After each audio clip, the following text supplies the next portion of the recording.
Minsan, sa mga sunod-sunod na mga problemang dumarating, bigla na lang akong napapaisip, kaya ko pa ba?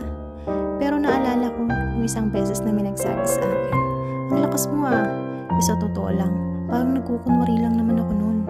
Nagpapakatatag kahit gustong-gusto ko nang umiyak. Yung tipong laban lang, pero sa loob-loob ko, aray, ang bigat na. Pero sabi nga ng kaibigan ko, sana all kasing tibay mo. Di ko alam kung totoo yon, pero parang may tama rin. May mga taong nagsasabing hinahangaan nila ang katatagan ko. Kahit na parang sa sarili ko ay parang nakikipag-agaw buhay na lang ako. Yung pagpapatuloy ko, kahit hindi perfecto, kahit paulit-ulit, sa gitna ng hamon ng buhay, para sa kanila, lahat ng ito ay may saysay. Para sa akin, it just feels like survival. Yet, in their eyes, it's kind of courage. Kaya ngayon, kapag naisip kong sumuko, naalala ko, baka may nakatingin at na-inspire sa akin kahit papaano.